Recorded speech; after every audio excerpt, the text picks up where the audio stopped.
الحمد لله نحمده ونستعينه ونستغفره ونؤمن به ونتوكل عليه ونعوذ بالله من شرور أنفسنا ومن سيئات أعمالنا من يهده الله فلا مضل له ومن يضلله فلا هادي له ونشهد أن لا إله إلا الله وحده لا شريك له ونشهد أن سيدنا ومولانا محمدا عبده ورسوله الذي أرسل بالحق بشيرا ونذيرا وداعيا إلى الله بإذنه وسراجا منيرا أما بعد فإن أصدق الحديث كتاب الله وخير الهدي هدي محمد صلى الله عليه وسلم وشر الأمور محدثاتها وكل محدثة بدعة وكل بدعة ضلالة وكل ضلالة في النار. أعوذ بالله من الشيطان الرجيم. بسم الله الرحمن الرحيم. فاصبر لحكم ربك ولا تكن كصاحب الحوت إذ نادى وهو مكظوم لولا أن تداركه نعمة من ربه لنبذ بالعراء وهو مذموم فاجتباه ربه فجعله من الصالحين. صدق الله العظيم. رب اشرح لي صدري ويسر لي أمري واحلل عقدة من لساني يفقهوا قولي. سبحانك لا علم لنا إلا ما علمتنا إنك أنت العليم الحكيم.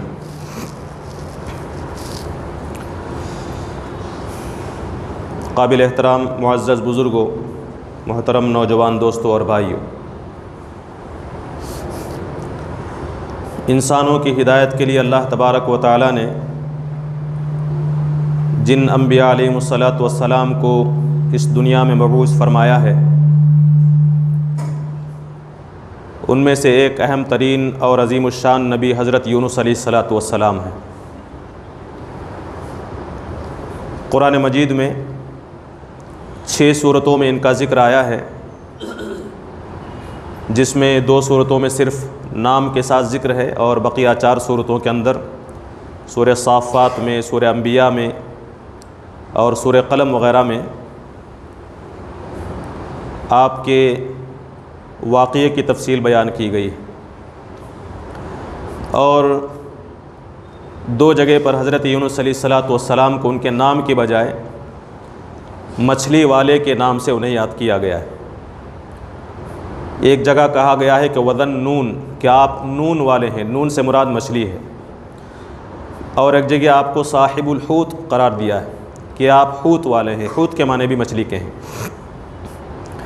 یعنی اس کا مطلب یہ نہیں کہ آپ مچھلیاں پکڑنے والے ہوں یا پھر کوئی اور اس کا تعلق ہو، بلکہ اللہ تبارک و تعالیٰ کی آزمائش کے طور پر آپ کو مچھلی نے نگل لیا تھا، اس وجہ سے آپ کو مچھلی والا قرار دیا جاتا ہے۔ گویا کہ صاحب النون اور ذوالنون یہ دونوں قرآنی القاب ہیں حضرت یونس علیہ الصلاۃ والسلام کے۔ حضرت یونس علیہ الصلاۃ والسلام کو اللہ تبارک و تعالیٰ نے ملک عراق کے ایک شہر نینوا کی جانب مبعوث فرمایا تھا۔ ملک عراق کا وہ علاقہ جہاں پر آشوریوں کی حکومت تھی اور آشوریوں کا غلبہ تھا، اس میں سے ایک مشہور شہر نینوا ہے، جہاں کے حضرت یونس علیہ الصلاۃ والسلام رہنے والے تھے۔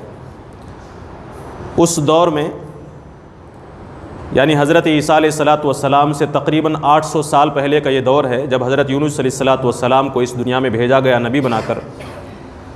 اس موقع پر قبائلی سسٹم تھا، ٹرائبل سسٹم تھا، مختلف قبیلوں کی الگ الگ حکومتیں آباد تھیں، الگ الگ بستیوں میں، الگ الگ دیہاتوں میں الگ الگ اقوام بسا کرتی تھیں، قبیلے بسا کرتے تھے، اور ساری مملکت کا ایک حکمران یا ایک بادشاہ یا ایک حاکم نہیں ہوا کرتا تھا، بلکہ ہر قبیلے کا الگ الگ حکمران، الگ الگ سردار یا پھر الگ الگ حاکم ہوا کرتا تھا۔ ان تمام قبیلوں میں جو شہر نینوا تھا، گویا کہ وہ کیپٹل کی حیثیت رکھتا تھا، اور ان تمام قبیلوں کا، ان تمام شہروں کا سب سے بڑا شہر یہ نینوا تھا، جس کا رقبہ تقریباً 60 میل پر مشتمل تھا۔ اس بستی میں اللہ تعالیٰ کے بندوں نے اللہ کی نافرمانی شروع کی، کفر و شرک میں مبتلا ہوئے، تو اللہ تبارک و تعالیٰ نے اپنی سنت کے مطابق حضرت یونس علیہ السلام کو، جبکہ وہ 28 سال کی عمر کے تھے، 28 سال کی عمر میں حضرت یونس علیہ السلام کو نبی بنا کر اللہ تعالیٰ نے شہر نینوا میں بھیجا تاکہ ان کی ہدایت کا اور ان کی اصلاح کا آپ کام کریں۔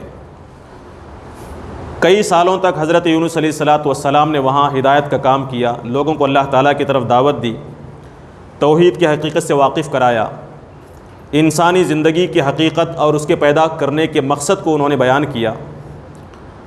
لیکن معمول کے اقوام کی طرح قوم یونس نے بھی اللہ تعالیٰ کا بلکہ اللہ کے نبی کا انکار کیا، توحید کا انکار کیا اور اللہ تعالیٰ کی نافرمانی میں مبتلا رہی۔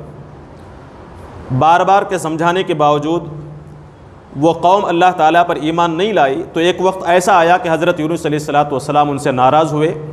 ظاہر سی بات ہے کہ ان کی سرکشی اور ان کی نافرمانی حد سے بڑھ چکی تھی، قریب تھا کہ اللہ تعالیٰ کا عذاب آ جائے، اور اللہ تعالیٰ نے اطلاع دیتی تھی کہ عنقریب عذاب آنے والا، یہ نہیں بتایا تھا کہ کب آئے گا۔ تو عذاب کی وہ قوم مستحق ہو چکی تھی، تو ایسے موقع پر حضرت یونس علیہ السلام ناراض ہو کر اپنی قوم سے ناراض ہو گئے اور قوم کو بددعا کی اور عذاب کی اطلاع دے کر وہاں سے نکل پڑے، اور یہ فرمایا کہ 3 دن کے اندر تمہارے اوپر اللہ تعالیٰ کا عذاب آنے والا ہے، تم نے میری بات کو ٹھکرایا ہے، میری دعوت کا مذاق اڑایا ہے، میرا ٹھٹا کیا ہے، اس وجہ سے اب تم اللہ تعالیٰ کے عذاب کی گرفت میں آنے والے ہو۔ یہ کہہ کر کہ 3 دن میں تم پر اللہ تعالیٰ کا عذاب آنے والا ہے، وہاں سے وہ نکل پڑے۔ قرآن مجید یہ بتاتا ہے کہ عذاب ان پر مسلط ہونے والا تھا، وہ قوم عذاب کی مستحق ہو چکی تھی، یہ بات اپنی جگہ پر حقیقت ہے، لیکن ابھی اللہ تعالیٰ کا حکم نہیں ہوا تھا، تو حضرت یونس علیہ السلام نے اس قوم کو چھوڑ دیا اور وہاں سے ہجرت کی۔ اس عمل کو کہ اللہ کے حکم کے آنے سے پہلے حضرت یونس علیہ السلام نے اس بستی کو چھوڑ دیا، اللہ تعالیٰ نے اس عمل کو پسند نہیں کیا۔ حضرت یونس علیہ السلام عذاب آنے سے پہلے وہاں سے نکلتے ہیں، ان کے نکلنے کے ساتھ قوم کو یہ اندازہ ہوتا ہے کہ عذاب کے آثار نمودار ہو گئے۔ حضرت یونس علیہ السلام نکلتے ہیں، دریائے فرات کے پاس پہنچتے ہیں، وہاں ایک کشتی مسافروں کی بھری ہوئی تیار کھڑی تھی، حضرت یونس علیہ السلام اس میں سوار ہوتے ہیں، کشتی بہت زیادہ بھری ہوئی تھی۔ وہ کشتی نکل کر جب سمندر کے بیچ پہنچتی ہے تو اللہ تبارک و تعالی حضرت یونس علیہ السلام کو آزمائش میں مبتلا کرتا ہے۔ وہ اس طرح کہ ایک طرح سے طوفان وہاں برپا ہوتا ہے سمندر کے بیچ میں، کشتی ڈگمگانے لگتی ہے۔ تو اس قوم کا اس وقت کا جو عقیدہ تھا، اس عقیدے کے مطابق لوگوں نے یہ کہا کہ شاید کوئی شخص ایسا ہے جو اپنے آقا سے نکل کر آ گیا ہے، اپنے آقا سے بھاگ کر آ گیا ہے، جس کی وجہ سے کشتی طوفان کا شکار ہو رہی ہے۔ اس کا حل یہ ہے کہ جو فرد اپنے آقا کو چھوڑ کر بھاگ کر آ گیا ہے اس کی مرضی کے بغیر، اسے اس کشتی سے نکلنا چاہیے۔ تو حضرت یونس علیہ السلام کو فوراً احساس ہوتا ہے کہ اللہ تعالیٰ کے حکم کے ملنے سے پہلے میں نے ہجرت کر لی تھی، اللہ کا حکم نہیں آیا تھا، میں نے اس بستی کو عذاب کا شکار چھوڑ کر وہاں سے رخصتی اختیار کر لی تھی، وہاں سے نکل گیا تھا، یہ میری کمزوری تھی، یہ میری غلطی تھی جسے مجھے یہ نہیں کرنا چاہیے تھا۔ اس کا احساس جب انہیں ہوا تو انہوں نے کشتی کے لوگوں سے کہا کہ میں ہی ہوں جو اس کشتی کے ڈگمگانے کی وجہ میری آزمائش ہو رہی ہے۔ تو ظاہر سی بات ہے کہ ان کے اخلاق سے وہ قوم متاثر تھی، جو لوگ اس کشتی میں بیٹھے ہوئے تھے وہ بہت متاثر تھے حضرت یونس علیہ السلام کے اخلاق اور کردار سے۔ انہوں نے کہا کہ نہیں، آپ نہیں ہو سکتے، وہ ماننے کے لیے تیار نہیں ہوئے۔ چنانچہ قرآن مجید یہ کہتا ہے کہ فصاحما، ان لوگوں نے قرہ اندازی کی، پرچیاں نکالی، اور روایات میں آتا ہے کہ 3 مرتبہ حضرت یونس علیہ السلام کا نام نکلا۔ اب ظاہر سی بات ہے کہ کشتی کو ڈوبنے سے بچانا تھا، اس وجہ سے حضرت یونس علیہ السلام 3 مرتبہ نام نکلنے کے بعد، بعض روایات میں آتا ہے کہ انہیں پانی میں پھینک دیا گیا، یا پھر بعض روایات میں آتا ہے کہ وہ خود پانی میں انہوں نے چھلانگ لگا دی کشتی کے باقی افراد کو بچانے کے لیے، اور یہ سوچ کر کہ اللہ تعالیٰ مجھے آزما رہا ہے، حضرت یونس علیہ السلام پانی میں کود گئے۔ ظاہر سی بات ہے کہ بیچ پانی میں کوئی سہارا نہیں، کوئی بچانے والا نہیں، زندگی سے تو حضرت یونس علیہ السلام مایوس ہو چکے ہوں گے۔ ایسے موقع پر اللہ تبارک و تعالیٰ کا حکم ہوتا ہے، سمندر میں پانی میں مچھلی، ایک بڑی مچھلی آ کر حضرت یونس علیہ السلام کو نگل لیتی ہے۔ فَالْتَقَمَهُ الْحُوتُ، قرآن نے کہا حوت نے، مچھلی نے انہیں نگل لیا۔ اور اللہ تعالیٰ کا حکم مچھلی کو صرف نگلنے کا تھا، کھانے کا نہیں تھا، ہضم کرنے کا نہیں تھا، آپ مچھلی کی غذا نہیں تھے۔ چنانچہ پیٹ میں جانے کے بعد کچھ عرصے تک مچھلی کے پیٹ ہی میں رہے۔ جب انہوں نے حضرت یونس علیہ السلام نے دیکھا کہ پانی میں گرنے کے بعد، مچھلی کے نگلنے کے بعد میں ابھی زندہ صحیح سالم موجود ہوں، تو اپنے فعل پر انہیں شرمندگی ہوئی۔ وہ فرماتے ہیں کہ وَهُوَ ملیم، قرآن کہتا ہے کہ وہ اپنے اوپر ملامت کر رہے تھے کہ میں نے کیا کیا، قوم کو عذاب کا شکار چھوڑ کر، اللہ کا حکم آنے سے پہلے میں قوم کو چھوڑ کر نکل گیا، یہ میری غلطی ہوئی، یہ اپنے آپ پر انہوں نے ملامت کی۔ پھر اس کے بعد اس اندھیرے میں، تاریکیوں میں، قرآن مجید کہتا ہے کہ فنادا فی الظلمات، حضرت یونس علیہ السلام نے تاریکیوں میں اللہ تعالیٰ کو پکارا۔ ایک تو مچھلی کے پیٹ کی تاریکی اور دوسرے سمندر کی گہرائی، جو سمندر کی تاریکی تھی۔ ان تاریکیوں میں جہاں پر خدا کے علاوہ کوئی آواز کو سننے والا نہیں تھا، اللہ تعالیٰ فرماتا کہ یونس نے ہمیں پکارا اور کیا کہا، لا الہ الا انت سبحانک انی کنت من الظالمین۔ یہ جو دعائیں اور تسبیحات لاکھوں کی تعداد میں ہم پڑھتے ہیں، یہ حضرت یونس علیہ السلام کی زبان سے نکلی ہوئی دعا تھی، جو تاریکیوں کے اندر، تاریکیوں میں آپ علیہ السلام گھرے ہوئے تھے، اس وقت اللہ تعالیٰ کو آپ نے پکارا تھا۔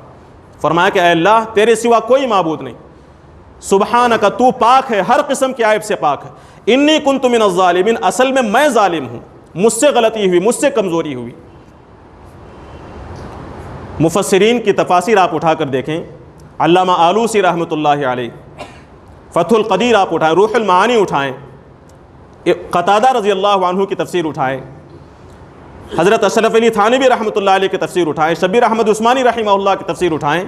انہوں نے فرمایا کہ جس وقت یہ دعا کر رہے تھے، انہیں احساس تھا کہ میں نے اللہ تبارک و تعالیٰ کے حکم کی ایک طرح سے نافرمانی کی، یعنی اللہ تبارک و تعالیٰ نے مجھے ہجرت کا حکم نہیں دیا تھا، وقت سے پہلے میں نکل گیا۔ اللہ کی سنت یہ ہے کہ عذاب اس وقت آتا ہے جب حجت مکمل ہو جاتی ہے۔ مفسرین یہ بیان فرماتے ہیں کہ حضرت یونس علیہ السلام کا جو عمل اللہ تعالیٰ کو پسند نہیں آیا، جس کی وجہ سے اللہ تعالیٰ نے انہیں آزمایا، اس میں سے ایک یہ تھا کہ حضرت یونس علیہ السلام نے عذاب کے وقت کو متعین کر دیا کہ 3 دن کے اندر عذاب آنے والا ہے، جبکہ اللہ تعالیٰ نے 3 دن کی تعین نہیں فرمائی تھی، 3 دن کا وقت متعین نہیں کیا تھا۔ دوسرا یہ کہ اللہ تعالیٰ نے ابھی ہجرت کا حکم نہیں دیا، عذاب آنے والا ہے، اب آپ اس بستی کو چھوڑ کر نکل جائیں، اس حکم کے آنے سے پہلے انہوں نے بستی کو چھوڑ دیا۔ یہ وہ عمل تھا جو اللہ تعالیٰ کو پسند نہیں آیا۔ تیسرا، حضرت اشرف علی تھانوی رحمۃ اللہ علیہ فرماتے ہیں کہ ان کی ایک اور قصور جسے اللہ تعالیٰ نے پسند نہیں کیا، وہ یہ کہ جب عذاب ٹل گیا اس قوم سے، اس کے بعد بھی یہ واپس نہیں آئے تھے، پھر اللہ تبارک و تعالیٰ نے انہیں حکم دیا کہ اس بستی کی طرف جاؤ۔ تو مفسرین نے ان 3 اعمال کا ذکر کیا ہے اور یہ فرمایا کہ یہ 3 اعمال حضرت یونس علیہ السلام کے ایسے تھے جسے اللہ تبارک و تعالیٰ نے پسند نہیں فرمایا، اس کی وجہ سے آزمائش میں مبتلا کیا۔ اس کو یاد کرتے ہوئے اللہ تعالیٰ سے فرماتے کہ اے اللہ، میں نے اپنے اوپر ظلم کیا ہے، یہ میری کمزوری تھی، یہ میرا قصور تھا۔ اللہ تعالیٰ فرماتا ہے کہ اس دعا کو اللہ تبارک و تعالیٰ نے، ہم نے قبول کیا، اور مچھلی کو ہم نے حکم دیا کہ یونس علیہ السلام کو باہر اگل دے۔ چنانچہ حکم کے مطابق کنارے پر آ کر مچھلی اگل دیتی ہے، اور جب وہ باہر آتے ہیں، قرآن مجید کہتا ہے کہ بیماری کی حالت میں ہوتے، سقیم۔ صحابہ بیان فرماتے، مفسرین یہ بیان فرماتے کہ سقیم سے مراد ان کی حالت بالکل ایسی ہو چکی تھی، ایک عرصے تک مچھلی کے پیٹ میں رہنے کی وجہ سے ان کی پورے جسم کی کھال نرم ہو چکی تھی، بالکل اس طرح گویا کہ ابھی بچہ اس دنیا میں آتے وقت اس کے جسم کی کھال کیسی ہوتی، اس طرح پوری کھال نرم ہو چکی تھی۔ اللہ تبارک و تعالیٰ نے ان پر رحم کیا، ان کی دعا کو سننے کے بعد۔ اللہ تعالیٰ کی نعمت، قرآن مجید میں سورہ قلم میں اللہ تعالیٰ نے فرمایا کہ لولا ان تدارکہ نعمت من ربی، اللہ تعالیٰ کی نعمت نہ ہوتی، اللہ تعالیٰ کی رحمت نہ ہوتی۔ کیا تھی رحمت اللہ تبارک و تعالیٰ کی؟ باہر نکلنے کے بعد دھوپ کی تپش سے بچانے کے لیے، سختیوں سے بچانے کے لیے اللہ تبارک و تعالیٰ نے ایک بیلدار درخت ایک بیل اگا دی۔ فَأَنبَتْنَا عَلَيْهِ شَجَرَةً مِّن يَقْطِينٍ، قرآن مجید کہتا ہے کہ ہم نے ایک درخت اگایا جو بیل کا تھا، بیلدار درخت۔ اس درخت کے ذریعے سے ان کے جسم کی اللہ تبارک و تعالیٰ نے حفاظت فرمائی، جس کے پھل سے وہ کھاتے تھے، پیاس بجھاتے تھے۔ اللہ تبارک و تعالیٰ نے ان کی حفاظت کا انتظام کیا۔ پھر جب ان کی حالت اچھی ہو گئی، تب اللہ تبارک و تعالیٰ نے انہیں اس بستی کی طرف رخ کرنے کا حکم دیا۔ قرآن مجید کہتا ہے کہ ہم نے یونس علیہ السلام پر اب وحی کی کہ اس بستی کی طرف جائیں جو اس بستی میں لوگوں کی تعداد 1.25 لاکھ کے قریب۔ قرآن مجید میں الفاظ ہیں 100,000 او یزیدون،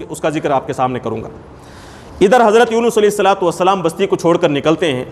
یہاں بستی کے لوگوں نے دیکھا کہ حضرت یونس جیسا شخص جو ایک برگزیدہ شخص تھا, نیک تھا, صالح تھا, اس نے بددعا کی ہے, وہ قوم کو چھوڑ کر نکل گیا. اب انہوں نے دیکھا کہ عذاب کے آثار نمودار ہو گئے. روایات میں آتا ہے کہ عذاب قریب قریب آ چکا تھا. عذاب کے آثار کو انہوں نے دیکھ کر انہیں احساس ہوا. حضرت یونس علیہ السلام بھی موجود نہیں ہے تو ان کے دل میں ایک طرح سے دہشت پیدا ہوئی. بادشاہ ڈر گیا, قوم ڈر گئی, فوراً بستی سے باہر نکلتے ہیں, اپنے بچوں کو لیتے ہیں, اپنے جانوروں کو لیتے ہیں اور اللہ تبارک و تعالیٰ کی بارگاہ میں پہنچ کر معافی مانگتے ہیں, توبہ اور استغفار کرتے ہیں. اللہ تبارک و تعالیٰ ان کی توبہ کو اور استغفار کو قبول کرتا ہے اور ان کے ایمان کو قبول کرتا ہے. عذاب کے آثار دیکھنے کے بعد یہی ایک دنیا کی واحد قوم تھی کہ عذاب آ جانے کے بعد بھی اللہ تبارک و تعالیٰ نے ان کی توبہ کو قبول فرمایا. حضرت یونس علیہ السلام جب اللہ کے حکم سے واپس اس بستی میں آتے ہیں تو بڑی خوشی کے ساتھ ان کا استقبال کیا جاتا ہے اور ان کے ہاتھ پر بیعت کی جاتی ہے, انہیں نبی تسلیم کیا جاتا ہے اور ایمان قبول کر لیا جاتا ہے. اس واقعے کو اللہ تبارک و تعالیٰ نے قرآن مجید میں ذکر فرمایا ہے اور اس سے 1-2 سبق نبی کریم صلی اللہ علیہ وسلم کو بتائیں. وہ کیا بتایا اللہ تبارک و تعالیٰ نے, اس کا میں آپ کے سامنے ذکر کروں گا. پہلی بات تو یہ, اس واقعے میں غور کرنے کی, یہ مختصر سا واقعہ, اس واقعے میں غور کرنے کی چیز یہ ہے کہ اللہ تبارک و تعالیٰ نے مچھلی کو حکم یہ دیا تھا کہ تم یونس کو نگل لو. اسے صرف نگلنا ہے, نگلنے کا حکم ہے, غذا بنانے کا حکم نہیں. یعنی یہاں بھی اللہ تبارک و تعالیٰ نے یہ بتایا کہ دنیا کی ایک ایک چیز, ایک ایک پتا اللہ تبارک و تعالیٰ کے حرکت سے, اشارے سے حرکت کرتا ہے, اس کے حکم سے حرکت کرتا ہے. اسی خدا نے مچھلی کو حکم دیا تھا جس خدا نے پانی کو حضرت موسیٰ علیہ السلام کے لیے پانی کو الگ کر دیا تھا. یعنی پانی کو ڈبونے کی صلاحیت اللہ تبارک و تعالیٰ نے چھین لی. پانی نہیں ڈبو سکا تھا اللہ تبارک و تعالیٰ کے حکم کی وجہ سے. وہی خدا جس نے حضرت ابراہیم علیہ السلام کے لیے آگ کو ٹھنڈا کر دیا تھا, اسی خدا کے حکم سے مچھلی کے پیٹ نے حضرت یونس علیہ السلام کو ہضم نہیں کیا. کائنات کی ایک ایک چیز پر اللہ تبارک و تعالیٰ کی قدرت چل رہی ہے, اللہ تبارک و تعالیٰ کا حکم چل رہا ہے. حضرت یونس علیہ السلام ان کی قوم کے بارے میں جیسا کہ میں نے عرض کیا کہ تاریخ میں ایک واحد قوم ہے کہ جب عذاب آیا, عذاب آنے کے بعد انہوں نے توبہ کی اور اللہ تبارک و تعالیٰ نے توبہ قبول کر لی. کیوں, اس کی وجہ کیا ہے؟ مفسرین یہ بتاتے ہیں کہ قرآن مجید کی یہ سنت, اللہ تبارک و تعالیٰ کی یہ سنت ہے کہ اللہ تبارک و تعالیٰ اس وقت تک کسی قوم پر عذاب نازل نہیں کرتا جب تک کہ حجت قائم نہ ہو جائے, حجت مکمل نہ ہو جائے. اور اس وقت تک ایک نبی کو حکم ہے کہ جب تک اللہ تعالیٰ کا حکم نہ آئے آپ اپنی قوم کو چھوڑ کر ہجرت نہیں کریں گے. حضرت یونس علیہ السلام نے ایک طرح سے بے صبری کا مظاہرہ کیا. اپنی طرف سے حضرت یونس علیہ السلام نے عذاب کے وقت کی تعین کر دی, 3 دن میں عذاب آنے والا ہے, اور عذاب کے آنے سے پہلے پہلے اپنی بستی کو انہوں نے چھوڑ دیا اللہ کے حکم کے بغیر. حالانکہ حکم یہ تھا کہ جب تک ہمارا حکم نہ آئے اس وقت تک آپ قوم کے درمیان میں رہیں, انہیں اللہ تعالیٰ کی طرف دعوت دیتے رہیں, گمراہی سے بچانے کی کوشش کرتے رہیں. آخر وقت تک چونکہ حضرت یونس علیہ السلام نے دعوت کا اس فریضے کو انجام نہیں دیا, وقت سے پہلے بستی کو چھوڑ دیا انہوں نے, تو گویا کہ ابھی وہ حجت تمام نہیں ہوئی اور اللہ تبارک و تعالیٰ کی سنت نے, اللہ تبارک و تعالیٰ نے یہ گوارا نہیں کیا کہ جب اس قوم پر حجت تمام نہیں ہوئی ہے تو میں اپنی طرف سے عذاب نازل کروں. حجت کے مکمل ہونے سے پہلے اللہ تبارک و تعالیٰ نے اس بستی پر عذاب نازل ہونے کو گوارا نہیں کیا. چنانچہ جب یونس علیہ السلام چلے گئے, عذاب کے آثار نمودار ہوئے تو انہیں خوف اور دہشت پیدا ہوئی اور انہیں توبہ کی. حجت قائم نہ ہونے کی وجہ سے اللہ تبارک و تعالیٰ نے ان کی توبہ کو قبول فرمایا. تاریخ کے اندر صرف یہ قوم یونس کی مثال ملتی ہے کہ عذاب کے آثار کو دیکھ کر انہوں نے توبہ کی اور اللہ تبارک و تعالیٰ نے ان کی توبہ کو قبول کیا. مستثنا صرف اس وجہ سے ہے کہ حضرت یونس علیہ السلام وقت سے پہلے پہلے اس بستی کو چھوڑ کر نکل گئے تھے اور اللہ نے یہ سمجھا کہ ابھی چونکہ حجت پوری نہیں ہوئی ہے لہٰذا اس قوم پر عذاب نازل نہیں کیا جا سکتا. دوسری بات جو میں نے آپ کے سامنے عرض کی کہ اللہ تبارک و تعالیٰ نے ایک بیلدار درخت کو اگا دیا تھا. روایات میں آتا ہے کہ جب یہ صحت مند ہو گئے حضرت یونس علیہ السلام تو وہ بیل ایک طرح سے سوکھنے لگی, اس میں کیڑا لگا, بیل سوکھنے لگی. تو انہیں بیل سے چونکہ محبت ہو گئی تھی, بیل سوکھنے لگی تو انہیں افسوس ہوا, ایک طرح سے تکلیف ہوئی. روایت میں آتا ہے کہ جس بیل نے مجھے صحت فراہم کی تھی, جس بیل کے ذریعے سے میں صحت مند ہوا تھا, مجھے تکلیف سے حفاظت ہوئی تھی, یہ بیل سوکھنے لگی تو حضرت یونس علیہ السلام کو افسوس ہوا. تو اللہ تبارک و تعالیٰ فرماتا کہ اس ایک بیل کے سوکھنے کی وجہ سے آپ کو تکلیف ہوئی, جس قوم کو چھوڑ کر آپ آئے ہیں وہاں 1.25 لاکھ افراد ہیں,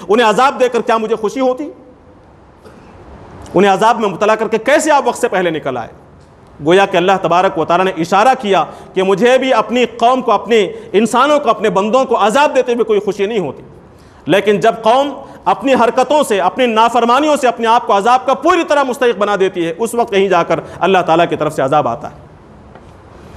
اسی طرح اس واقعے سے سبق بھی ملتا ہے کہ اللہ تبارک و تعالیٰ نے اپنے جو بڑے بڑے پیغمبر ہیں، اپنے جو انبیاء علیہ السلام ہیں، ان کی معمولی لغزشوں کو، چھوٹی چھوٹی کمیوں کی بھی اللہ تبارک و تعالیٰ نے بڑی سختی سے گرفت فرمایا۔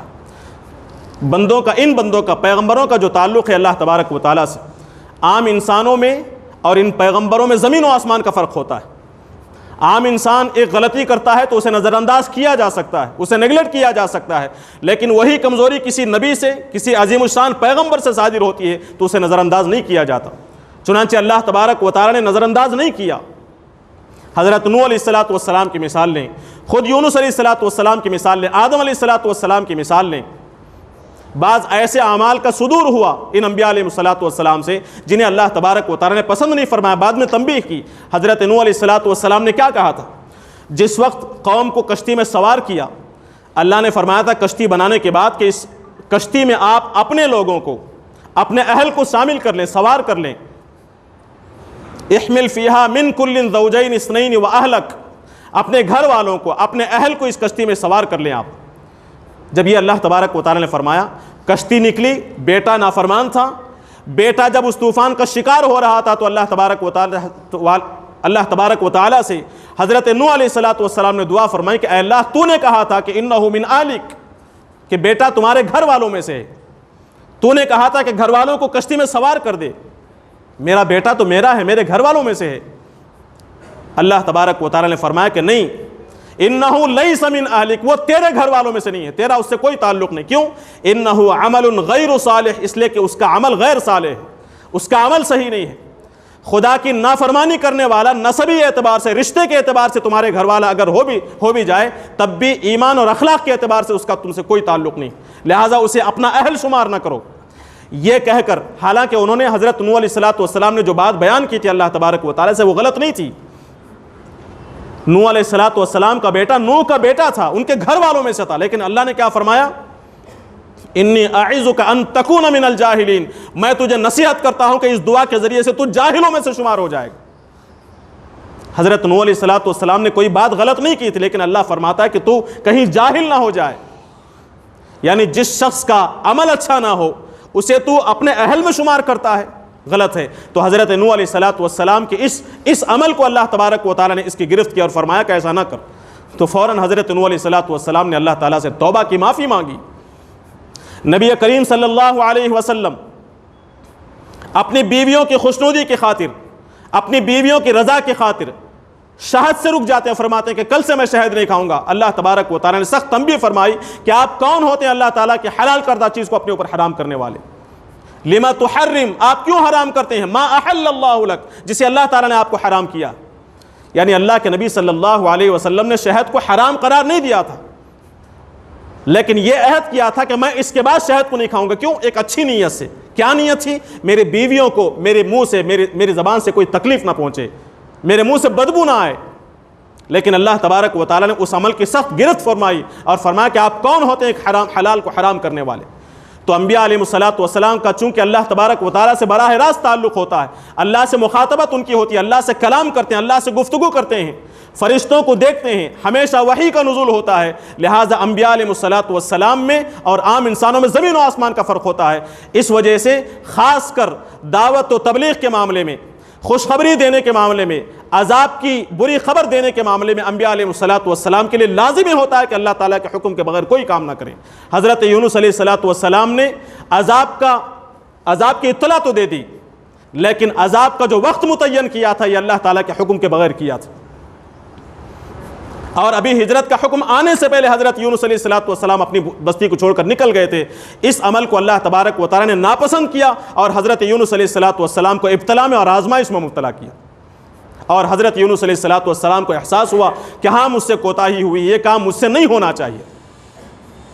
ایک اور عمل اس سے، ایک اور سبق جو اس سے ملتا ہے وہ یہ کہ انبیاء علیہ الصلاۃ والسلام اور کوئی بھی فرد اس سے کوئی غلطی ہوتی ہے، اس کا جو مقام اللہ تبارک و تعالی نے متعین کر رکھا ہے، اس مقام میں اس غلطی کی وجہ سے، خاص کر توبہ کرنے کے بعد اس غلطی کی وجہ سے اس کے مقام میں کسی قسم کی کمی نہیں آتی۔ خصوصیت کے ساتھ انبیاء علیہ الصلاۃ والسلام سے کوئی عمل سرزد ہو جائے، اللہ تعالیٰ کی مرضی کے خلاف کوئی کام درجے کے اعتبار سے افضل نہ ہو، کم فضیلت والا ہو، وہ عمل اگر انبیاء علیہ الصلاۃ والسلام سے سرزد ہو جائے تو اس کا مطلب یہ ہے کہ ان کے اندر ان کی شان میں گستاخی ہو گئی، اس کا مطلب یہ کہ ان کا مقام نیچے ہو گیا۔ نہیں، نبی کریم صلی اللہ علیہ وسلم کی ایک حدیث میں آپ کے سامنے عرض کرتا ہوں۔ نبی کریم صلی اللہ علیہ وسلم نے ایک موقع پر یہ بیان فرمایا تھا، یونس علیہ الصلاۃ والسلام کی فضیلت بیان کرتے ہوئے کہ لا یقولن احدکم، تم میں سے کوئی ہرگز یہ بات نہ کہے کہ انی خیر من یونس ابن متہ، کوئی شخص تم میں سے یہ نہ کہے کہ میں یونس علیہ الصلاۃ والسلام سے افضل ہوں۔ کون فرما رہا ہے؟ افضل البشر جسے ہم کہتے ہیں۔ نبی کریم صلی اللہ علیہ وسلم نے اپنے بارے میں فرمایا کہ میں تمام اولاد آدم کا سردار ہوں، انبیاء کے سردار ہیں آپ صلی اللہ علیہ وسلم۔ آپ فرماتے ہیں کہ تم میں سے کوئی یہ نہ کہے کہ میں یونس علیہ الصلاۃ والسلام سے افضل ہوں۔ اور ایک اور موقع پر آپ نے فرمایا لا تفضلوا بین انبیاء اللہ، اللہ تعالیٰ کے نبیوں کے درمیان میں کسی کو کسی پر فضیلت نہ دو، یہ افضل ہے یہ غیر افضل ہے۔ یہ احادیث کیا بتاتی ہیں؟ ایک اور موقع پر میں آپ کے سامنے عرض کروں، ایک یہودی جو کوئی چیز فروخت کر رہا تھا مدینے کے اندر، ایک شخص نے آ کر اس چیز کو خریدنا چاہا اور اس چیز کی جو قیمت تھی اس سے کم قیمت دینے کی اس نے کوشش کی، تو اس یہودی نے کہا اس ذات کی قسم جس نے حضرت موسیٰ علیہ الصلاۃ والسلام کو تمام انسانوں سے افضل بنایا ہے، میں اس کم قیمت پر اس چیز کو نہیں بیچوں گا۔ اس نے کیا کہا؟ اس ذات کی قسم جس نے موسیٰ علیہ السلام کو تمام انسانوں سے افضل بنایا۔ یہ بات قریب کے ایک انصاری صحابی نے سنی، انہیں غصہ آیا۔ نبی کریم صلی اللہ علیہ وسلم موجود ہیں، تمام انسانوں کے سردار ہیں، ان کی موجودگی میں یہ شخص کہتا ہے کہ موسیٰ علیہ الصلاۃ والسلام افضل البشر ہیں، یہ کہہ کر، یہ سوچ کر اس نے ایک تماچا رشید کر دیا اس یہودی پر۔ یہودی اللہ کے نبی صلی اللہ علیہ وسلم کی خدمت میں جاتا ہے اور یہ عرض کرتا ہے کہ اے محمد صلی اللہ علیہ وسلم، میں آپ کی حکومت میں ہوں، میں آپ کے عہد اور ذمے میں ہوں، ہماری حفاظت کی ذمہ داری آپ کی ہے، آپ کے ایک ساتھی نے مجھ پر اس وجہ سے تمانچہ مارا ہے۔ نبی کریم صلی اللہ علیہ وسلم نے معاملہ معلوم کیا تو معلوم ہوا کہ حضرت موسیٰ علیہ الصلاۃ والسلام کو افضل قرار دینے کی وجہ سے انصاری صحابی نے اس یہودی کو مارا ہے۔ تو نبی کریم صلی اللہ علیہ وسلم کا چہرہ غصے سے سرخ ہو جاتا ہے۔ اس وقت اللہ کے نبی صلی اللہ علیہ وسلم فرماتے ہیں کہ کسی نبی کو کسی نبی پر فضیلت نہ دو، اور فرماتے ہیں کہ قیامت کا دن ہوگا جب سور پھونکا جائے گا، سب مر جائیں گے، پھر دوبارہ زندہ کرنے کے لیے سور پھونکا جائے گا تو سب سے پہلے میں بیدار ہوں گا، اور میں یہ سمجھ رہا ہوں گا کہ سب سے پہلے میں بیدار ہوا ہوں، لیکن میں دیکھوں گا کہ حضرت موسیٰ علیہ الصلاۃ والسلام عرش کو تھامے ہوئے موجود ہیں۔ اللہ کے نبی صلی اللہ علیہ وسلم فرماتے ہیں مجھے نہیں معلوم کہ جب سب لوگ سور کے نتیجے میں بے ہوش ہو گئے، ختم ہو گئے، تو حضرت موسیٰ علیہ الصلاۃ والسلام بے ہوش ہوئے تھے یا نہیں، مجھے نہیں معلوم۔ ہو سکتا ہے کہ دنیا میں اللہ کو دیکھنے کی جو خواہش انہوں نے کی تھی اور اللہ تبارک و تعالیٰ نے پہاڑ پر اپنی تجلی ظاہر کی تھی، پہاڑ ریزہ ریزہ ہو گیا تھا، اس موقع پر حضرت موسیٰ علیہ الصلاۃ والسلام بے ہوش ہو گئے تھے، اس وجہ سے اللہ تعالیٰ نے اس دوسرے سور میں بے ہوش نہ کیا ہو سکتا ہے، یا پھر ہو سکتا ہے کہ بے ہوش ہو گئے ہوں لیکن مجھ سے پہلے وہ بیدار ہوئے ہوں۔ یہ کہہ کر اللہ کے نبی صلی اللہ علیہ وسلم اس اعتبار سے نہ حضرت موسیٰ علیہ الصلاۃ والسلام کو اس معاملے میں خود سے افضل قرار دے رہے ہیں اور انصاری صحابی کو تنبیہ کر رہے ہیں کہ کسی نبی کو کسی نبی پر فضیلت نہ دو۔ اس موقع پر پھر آپ صلی اللہ علیہ وسلم نے فرمایا میں لا افضل، میں اپنے آپ کو زیادہ فضیلت والا نہیں قرار دیتا حضرت یونس علیہ الصلاۃ والسلام سے۔ دو مقام پر آپ نے فرمایا، جس وقت موسیٰ علیہ الصلاۃ والسلام کے بارے میں یہ واقعہ ہو یہودی کا، اس موقع پر بھی آپ نے فرمایا کہ میں خود کو حضرت یونس ابن متہ علیہ الصلاۃ والسلام سے افضل قرار نہیں دیتا۔ یہ بات کیوں بیان کی گئی اسے آپ ذرا سمجھنے کی کوشش کریں۔ ان احادیث سے کیا معلوم ہوتا ہے کہ کسی نبی کو کسی نبی پر فضیلت نہیں دینی چاہیے، ایک نبی افضل ہیں دوسرے اس سے کچھ کمتر ہیں یہ نہیں کہنا چاہیے، اور حضور نے کہا فرمایا لا تفضلوا بین انبیاء اللہ، اللہ کے نبیوں کے درمیان میں کسی کو کسی پر فضیلت نہ دو۔ لیکن وہیں دوسری طرف اللہ کے نبی صلی اللہ علیہ وسلم فرماتے کہ انا سید ولد آدم، میں تمام اولاد آدم کا سردار ہوں۔ کیوں فضیلت دی آپ صلی اللہ علیہ وسلم نے؟ اور خود قرآن مجید کیا فرماتا ہے؟ تلک الرسل فضلنا بعضهم علی بعض، یہ جو رسول ہیں، یہ جو انبیاء ہیں، ہم نے ان میں سے بعض کو بعض پر فضیلت دی ہے۔ کیا مطلب ہوا اس کا؟ ایک طرف تو اللہ فرماتا ہے کہ ہم نے رسولوں کو ایک کے اوپر دوسروں کے مقابلے میں فضیلت دی ہے، اور دوسری طرف اللہ کے نبی صلی اللہ علیہ وسلم خود فرماتے ہیں کہ میں تمام اولاد آدم کا سردار ہوں، وہیں دوسری طرف فرماتے ہیں کہ مجھے یونس سے افضل قرار نہ دو اور انبیاء کے درمیان میں فضیلت نہ دو۔ اس کا کیا مطلب ہے؟ مطلب اس کا یہ ہے، محققین نے، مفسرین نے، شارحین حدیث نے بڑے اچھے انداز سے اس کی تشریح فرمائی ہے۔ اس کی تشریح ایک مفہوم اس کا یہ ہے کہ کسی نبی کو کسی نبی پر فضیلت دیتے ہوئے ایسا نہیں ہونا چاہیے کہ جس نبی کو اللہ نے جو مقام دیا ہے اس سے ہٹ کر اپنی طرف سے کوئی مقام دینے کی کوشش کی جائے۔ نبی کریم صلی اللہ علیہ وسلم کا، یونس علیہ السلام کا، موسیٰ علیہ السلام کا، اللہ نے قرآن و سنت نے جو مقام متعین کر دیا ہے وہی مقام رہنا چاہیے، اپنی طرف سے، اپنی رائے سے، اپنی طرف سے گھڑ کر کسی کو کوئی مقام دینے کی کوشش نہ کی جائے۔ نبی کریم صلی اللہ علیہ وسلم کو ان کے مقام سے اونچا کرنے کی کوشش نہ کی جائے، ایک مفہوم ہے۔ اس طرح اپنی رائے سے کوئی فضیلت نہ دو، اپنی اختراع سے، اپنی طرف سے گھڑ کر کوئی فضیلت نہ دو، ایک مفہوم یہ۔ دوسرا مفہوم یہ ہے کہ کسی نبی کی فضیلت بیان کرتے ہوئے ایسا طریقہ اختیار نہ کرو کہ ساری فضیلتیں ایک ہی نبی میں جمع کر دی جائیں اور اس طرح گویا کہ دوسرے نبی کے اندر کوئی فضیلت نہیں ہے، اس طرح فضیلتیں بیان نہ کرو۔ ایک اور مفہوم اس کا یہ ہے کہ انبیاء کے درمیان میں، دو نبیوں کے درمیان میں فضیلتیں بیان کرتے ہوئے ایسا طریقہ ہرگز اختیار نہ کرو کہ ایک نبی کی فضیلت کو تو آپ تسلیم کرتے ہیں لیکن دوسرے نبی کا درجہ کم بتاتے ہوئے آپ ایسا طریقہ اختیار کرتے ہیں کہ دوسرے نبی کی توہین ہونے لگے، دوسرے نبی کی شان میں گستاخی ہونے لگے، یہ ناجائز ہے۔ اس طرح فضیلت دینے کی اجازت نہیں ہے۔ ایسا نہ ہو کہ کسی نبی سے محبت میں، کسی نبی کی محبت کے جوش میں آپ ایسا طریقہ اختیار کریں کہ کسی نبی کی شان میں گستاخی ہو جائے، انہیں ذلیل کرنے کا کوئی طریقہ آپ اختیار کرنے لگ جائیں، کسی نبی کی تذلیل ہو جائے اور نتیجہ یہ ہوگا کہ آپ کفر کے دائرے میں پہنچ جائیں۔ ایسی فضیلت دینے کی اجازت اختیار نہیں ہے، یہ حرام ہے۔ ورنہ شریعت کے اندر جس نبی کی جو فضیلت بیان کی گئی، کسی نبی کی کچھ فضیلت کم بیان کی گئی ہے، کسی کی زیادہ بیان کی گئی ہے، تو شریعت کے دلائل کی روشنی میں، شرعی دلائل کی روشنی میں کسی نبی کی فضیلت بیان کرنے میں کوئی غلطی نہیں، کوئی حرج نہیں۔ اسی طرح بعض شارحین یہ بتاتے ہیں کہ احادیث میں انبیاء کے درمیان میں فضیلت دینے سے، فضیلتیں بیان کرنے سے جو منع کیا گیا ہے وہ اس وقت ہے جب اہل ایمان اور اہل کتاب کے درمیان میں بحث و مباحثہ ہو رہا ہو، مسلمان کے درمیان میں اور عیسائیوں کے درمیان میں، مسلمان کے درمیان میں اور یہودیوں کے درمیان میں اگر بحث ہو رہی ہو، مباحثہ ہو رہا ہو، تو وہاں کسی نبی کو کسی نبی پر فضیلت دینے کی کوشش نہ کرو۔ کیوں؟ اس لیے کہ یہاں مذہب کو برتر بنانے کی، اپنے نبی کو برتر بنانے کی کوشش ہوگی اور سامنے والے مذہب کی توہین ہونے کا اندیشہ ہوگا، سامنے والا جس شخص کو نبی مان رہا ہے اس کی توہین اور تذلیل اور تنقیص کا پہلو نکل آ سکتا ہے۔ حالانکہ مسلمان ہونے کے نتیجے میں ہمارے لیے ہر نبی پر ایمان ضروری ہے، ہر نبی کا احترام ضروری ہے۔ اس لیے جب اہل کتاب سے، عیسائیوں سے، یہودیوں سے بحث و مباحثہ ہو رہا ہو تو وہاں کسی نبی کو کسی نبی پر فضیلت دینے کی کوشش نہ کرو۔ اسے ذہن میں رکھ کر آئیے حضرت یونس علیہ السلام کے واقعے کی طرف۔ حضرت یونس علیہ السلام سے اگر کوئی ایسا عمل سرزد ہوا جو اللہ تبارک و تعالیٰ کو پسند نہیں تھا تو اس کا مطلب یہ نہیں کہ حضرت یونس علیہ السلام کا مقام کم ہو گیا۔ حضرت یونس علیہ السلام کو نعوذ باللہ ان کے اندر ایک نقص سمجھنے کی ہم کوشش کرنے لگیں، حضرت یونس علیہ السلام کی تذلیل کرنے لگے، نعوذ باللہ من ذالک، ان کی تنقیص اور ان کی تذلیل کا کوئی پہلو نکل آئے، ہرگز نہیں۔ اللہ تبارک و تعالیٰ نے جب انہیں آزمایا، حضرت آدم علیہ السلام نے جس طرح توبہ کی تھی، حضرت نوح علیہ السلام نے جس طرح توبہ فرمائی تھی، اللہ کے نبی صلی اللہ علیہ وسلم نے جس طرح سے شہد کو دوبارہ استعمال کرنا شروع کیا تھا، اسی طرح حضرت یونس علیہ السلام نے اپنے اس عمل کے بعد، اس تنبیہ کے بعد اللہ تعالیٰ سے دعا کی اور اللہ تبارک و تعالیٰ نے ان کی توبہ کو قبول فرمایا، انہیں آزمائش میں کامیاب کیا اور وہ نیک صالح بندوں میں شامل ہوئے۔ اللہ تبارک و تعالیٰ اس آزمائش کے باوجود، اس فعل اور اس عمل کے سرزد ہونے کے باوجود اللہ تعالیٰ فرماتا ہے کہ ان یونس من المرسلین، کہ یونس علیہ السلام رسولوں میں سے ہیں، فجعلہ من الصالحین، اور اللہ تبارک و تعالیٰ نے یونس علیہ السلام کو نیک اور صالح بندوں میں شامل کیا۔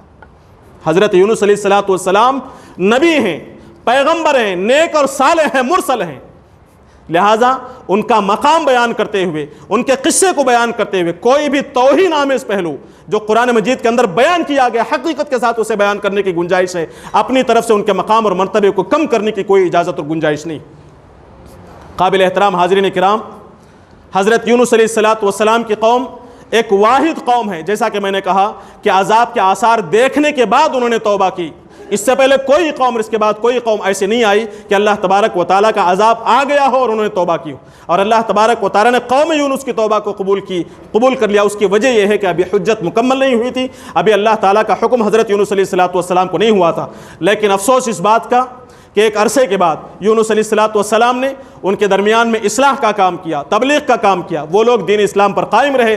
یونس علیہ السلام کے تشریف لے جانے کے بعد ہر قوم کی طرح دھیرے دھیرے اس قوم کے اندر پھر دوبارہ گمراہی پیدا ہونی شروع ہوئی۔ 200 سال کے بعد ایک دوسرے نبی نے، کسی تیسرے نبی نے آ کر اصلاح کی کوششیں کی، لیکن وہ ساری کوششیں ناکام ہو گئی۔ تقریباً 600 سال پہلے حضرت عیسیٰ علیہ السلام کے دشمنوں نے، ان کے دشمنوں نے بابل کے لوگوں کی مدد سے ان کے پر حملہ کیا، اور پوری جو آشوریوں کی جو قوم ہے، آشوری جو حکومت ہے، پوری تباہ و برباد ہو گئی۔ حضرت یونس علیہ السلام کی وہ جو بستی تھی، نینوا کی بستی، اسے جلا کر راکھ کر دیا گیا، اور آشوریوں کا جو بادشاہ تھا خود اپنے محل کو آگ لگا کر اس کے اندر جل مرا۔ اس طرح وہ قوم اس طرح تباہ و برباد ہوئی کہ آج اس قوم کا نام و نشان نہیں ہے۔ کہا جاتا ہے، تفاسیر میں یہ بات موجود ہے کہ دجلہ اور فرات کے کنارے یونس علیہ السلام کی بستی کے کھنڈرات موجود ہیں، اور یونس علیہ السلام کے مقام کا بھی وہاں پر ذکر ملتا ہے۔ قابل احترام حاضرین کرام، اللہ تبارک و تعالیٰ اس واقعے کو بیان کر کے دوسرے تمام اقوام کو یہ بتاتا ہے کہ دوسری قوموں نے کیوں ایسا نہیں کیا کہ عذاب کے آثار کو دیکھ کر، عذاب کی اطلاعات کو سن کر فوراً توبہ کی ہو۔ یونس علیہ السلام کی توبہ جس طرح اللہ تعالیٰ نے قبول کی، ان قوموں کی بھی توبہ اللہ تبارک و تعالیٰ قبول کرتا۔ تو یہ واقعہ مختصراً میں نے آپ کے سامنے ذکر کیا۔ گزارش آپ سے یہ ہے کہ انبیاء علیہ السلام کے واقعے کو، قرآنی واقعات کو گہرائی کے ساتھ اس سے مطالعہ کریں، اور اس سے جو سبق ملتا ہے اسے اپنی زندگیوں میں اپنانے کی ہم کوشش کریں۔ اللہ تعالیٰ سے دعا ہے کہ اللہ تبارک و تعالیٰ سنی ہوئی باتوں کو سمجھنے اور اس پر عمل کرنے کی توفیق عطا فرمائے۔ بارک اللہ لنا ولکم فی القرآن العظیم ونفعنا وإیاکم بالآیات والذکر الحکیم، انہ تعالی جواد کریم ملک بر الرؤوف الرحیم۔